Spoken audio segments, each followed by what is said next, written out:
Viral Kades kegirangan jabatan 9 tahun, sudah disahkan Balik DPR RI. Momen Kades girang jabatan bisa diperpanjang sampai 18 tahun menjadi viral di media sosial.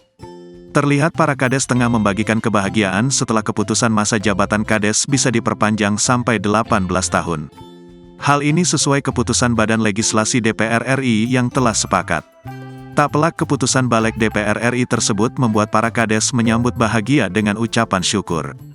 Para Kades pun kompak membuat status ketika merayakan perpanjangan masa jabatan yang semula 6 tahun jadi diperpanjang 9 tahun. Sontak kabar tersebut disambut ramai masyarakat.